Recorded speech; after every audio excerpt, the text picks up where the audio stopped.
Hello there, my very good friends. Andy here for WhatCulture Wrestling, and on today's news video, we're going to talk about some mass WWE firings, including at least one familiar face. We're going to talk the AEW talent who is very frustrated with their booking at the moment. We will give you the real reason why CM Punk isn't talking trash about AEW, and then we've got a major update on Bryan Danielson's future and those retirement plans and everything else. I'm Andy, this is Big Mike, and this is the news. We're going to start this one off by talking about those WWE firings. The news of this broke yesterday. Brandon Thurston of WrestleNomics reporting that WWE had made a bunch of corporate layoffs on Friday. This follows 100 plus people leaving the company in September in the wake of Endeavor's takeover of WWE being finalized and closing and all of that. We spoke about that at the time, and PW Insider have confirmed that these layoffs have taken place as well. So according to WrestleNomics, these are in the finance team, sales and partnerships, human resources and production, and it includes multiple people at the senior vice president level. As far as names that you guys might know, the most notable thing that's come out and been public here is Mackenzie Mitchell, who is of course the backstage interviewer from NXT. She'd been with WWE since 2019, but she confirmed her departure from the company. I'll read the tweet to you. Today I was released by WWE. I met my husband, moved cross country from Connecticut to Florida for NXT, a place I've always considered home, and I've met friends that became like family. I've always said and firmly believe in I've made a mess of this. Sorry, Mackenzie. I've always said and firmly believed in when one door closes, another opens. So she's looking to the future already, of course. And she's gone from WWE after 4 years there. I think that's a bit of a harsh departure. I always thought Mackenzie Mitchell was really good in her role in NXT. It's not always that you get interviewers in pro wrestling who bring a bit of personality, a bit of liveliness to their scenes and to their interactions with other characters, and they build like little relationships, and that makes you kind of look forward to these things a little bit more than just hearing from someone ahead of their match. And I thought Mackenzie was always really good at that. So strange to me personally that they've chosen to let her go. And I guess the positive side of this is that, if you can call it that, I don't think she'll struggle for work at all. I think that almost any pro wrestling broadcasting team who wants a really good backstage interviewer would benefit from having her around. So best of luck to her. I'm sure she'll land on her feet if she even stays in wrestling. Who the heck knows? She's maybe got some other plans. She is, of course, married to Vic Joseph. They were married quite recently. As she said in her tweet there, they met in WWE. But yeah, she's gone from NXT. There's no word on whether or not there have been any other on-air cuts. It sounds like this is primarily office staff at the moment, which is, tough to kind of reconcile, because these things are a reality of corporate takeovers, unfortunately. When companies buy other companies, they tend to make mass staff cuts and, streamline things. I believe the word Nick Khan used was a synergize, which sounds quite weird. But it always sucks hearing about people losing their jobs, particularly at the corporate level. These are, like anyone else, people with families to support and everything else. So, it really sucks. Sadly, not unforeseen, because the Endeavor takeover has been quite protracted and they make mass cuts. That's what they do. It's what they did in the UFC, and it's what they've done in WWE as well. So, best wishes to everyone who's kind of lost their job through this. It's a really sucky situation. You don't like to come in here and talk about it and report on it. But it's part of the gig and just a sad reality of this business. Let's move on to the AEW star, who's a bit frustrated with their presentation. It's Matt Hardy, and he was talking about this on his podcast, The Extreme Life of Matt Hardy. I'm just going to read you his quotes because he's a very articulate man. He speaks really well, and I could not possibly explain them better than the man himself, because I am a buffoon who trips over his words in every sentence. Here's Matt Hardy. I feel like there is such a great spot for us at AEW, talking about the Hardys, if we're just utilised in the correct way, and we've just got to get there. There's a huge fan base that wants to see us, and we're beloved. Sure, we're not Matt and Jeff of 99 and 2000, but there is so much we can do to help young guys continue to come up and also give our rub to these young guys. But we just need to be utilised in the right way, and we hope we can get there. We feel like we've been taking steps in the correct direction now. A little bit more here as well. Creatively, just the way we've been utilised the last 4 months, it's been very frustrating. We've been very patient, but there has been a lot of frustration with things we've done and kind of how we've been utilised in some ways. Hardy went on and said that maybe going heel would help them realign a little bit and let them show a bit of a more aggressive style. But there you go. Matt Hardy with his take on their current situation. They're not used that often in AEW's mainline programs, Matt and Jeff. Obviously, they're aligned with Brothers A, Isaiah Cassidy at the moment, and Mark Quinn, Cassidy's partner in Private Party. He's been out injured for ages. He's believed to be nearing a comeback, so maybe they're going to do something with that. Maybe they'll have the Hardys put Private Party over or something. I don't know. We'll see what we get. But it's an interesting one to consider for sure. You can't look at the Hardys, Matt says this himself. You can't look at what the Hardy Boys are in 2023 and go, yeah, that's the Hardys of yore. This is a very, very demanding business that they've been doing for a long time, and physically they're not what they used to be. That's a very fair comment, I think.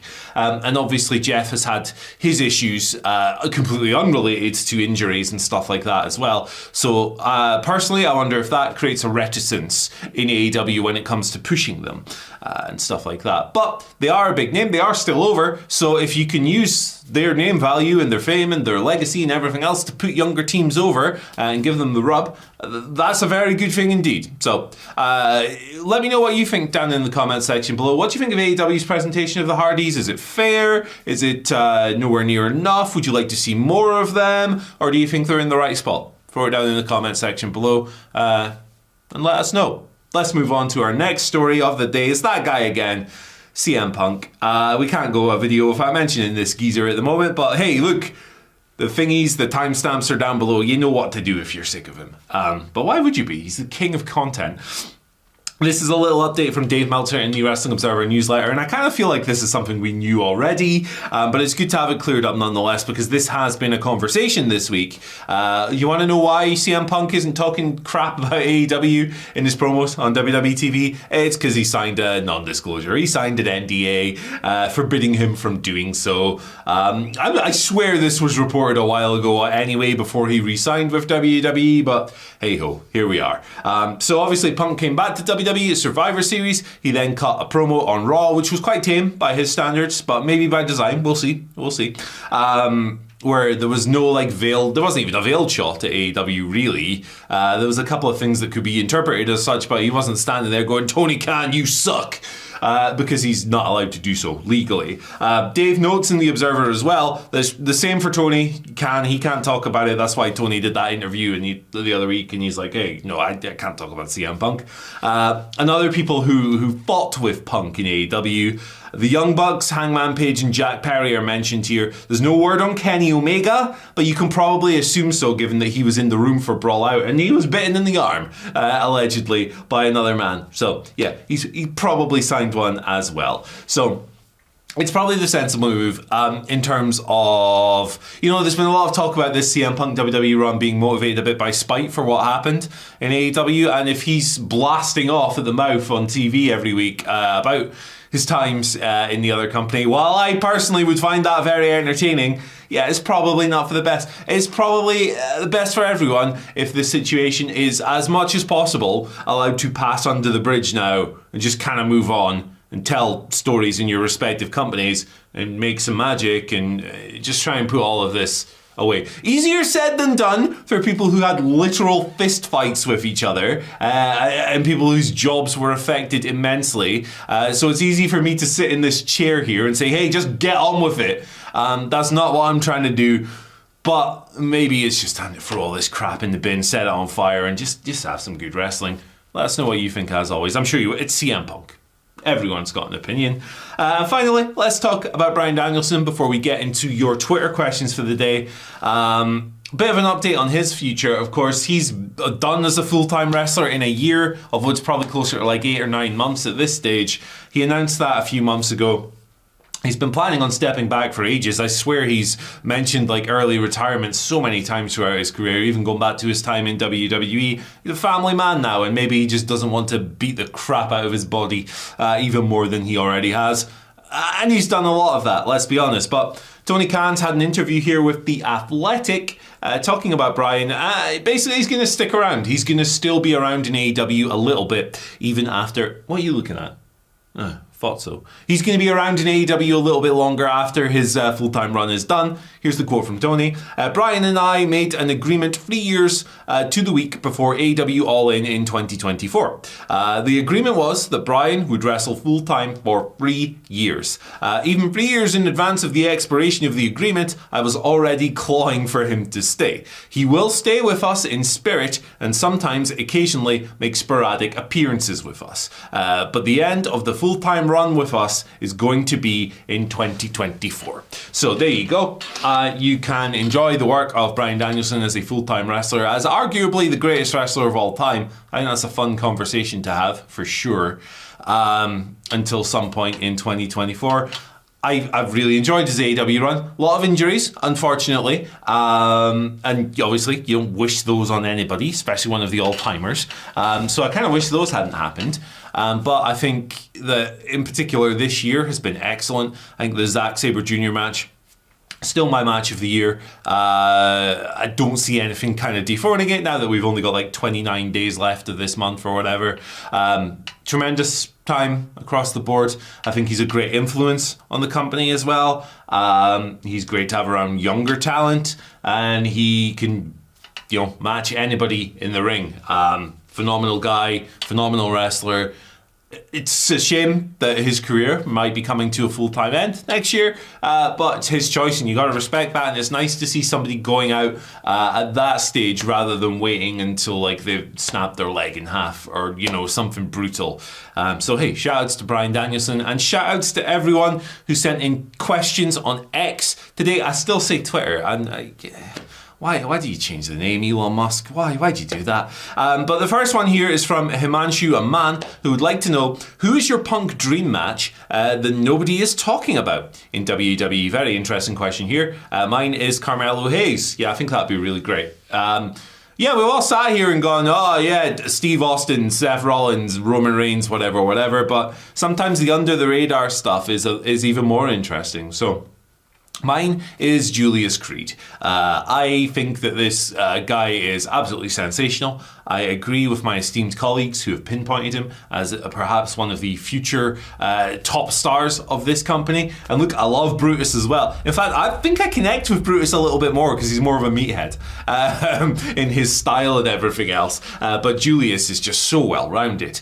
He can do pretty much everything at this very young stage in his career. And I think Punk and him would have some magic together. Also, Punk worked with a lot of younger people in AEW, wrestlers far earlier in their development cycle. Even people who've been doing it for ages, like Ricky Starks and Darby Allin and Powerhouse Hobbs. He really embraced working with those guys, and I think he would do the same with Julius. I think they'd have an exquisite match, and Julius could learn a lot from being in the ring with a guy like Punk. So that's my pick, but what's your pick? Let me know down below. I think Carmelo Hayes is a really good shout as well. Next question comes from Anthony Ramos, who would like to know, good morning Andy, you legend. Thank you very much, you legend. Who gets the big push to dethrone timeless Toni Storm as AEW Women's Champion? The options here are Statlander, Sky Blue, Shida, Mariah May, Julia Hart, Athena, or somebody else. So my pick, if she's healthy, is Jamie Hayter. Very hard to sit here and fantasy book things when you've no idea how long she's going to be out, and she's got a very serious injury and all of that stuff. But obviously when someone has to lose their belt through injury and they're a big fan favourite, when they come back, you want to see them get the redemption because, she was hurt. She had to lose it. So she would be my top pick. But if she can't make it, I would pick Athena. I think that her Ring of Honor run this year has been exquisite. I think her and Billy Starkz has been one of the best stories in wrestling.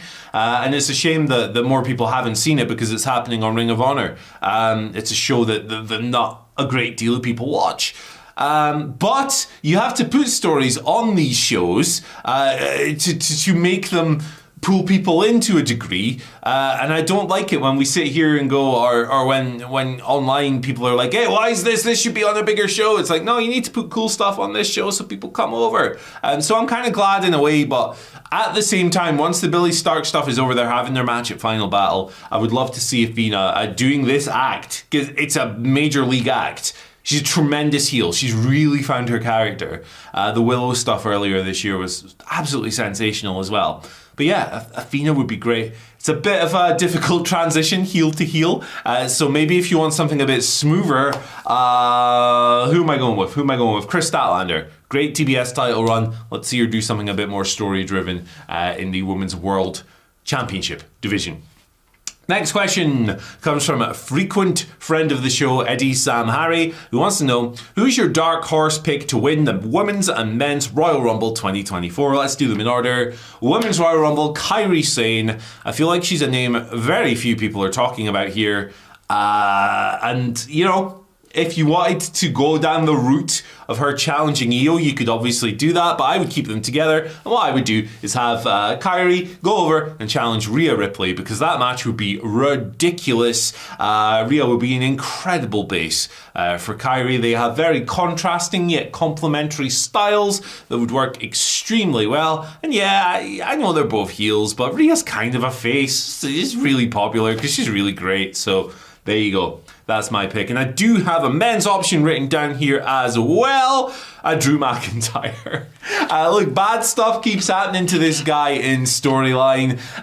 He keeps getting hit with the stick of misfortune. How about he wins the Rumble and reverses that? Obviously, you'd want him to sign a new contract before committing to this. His current deal expires before WrestleMania. That wouldn't be good if he just buggered off after winning the Royal Rumble. But look, he's been great. This heelish run, or it's full heel now, I guess, has been tremendous, and it's really revitalized him in a lot of ways. So hey, why the heck not? He could challenge Seth again. I know we've seen it and we're going to see it again, but it's good, so who cares? And our final question of the day comes from Ross Chaplin, who would like to know, what does the H stand for? Handsome. See you later.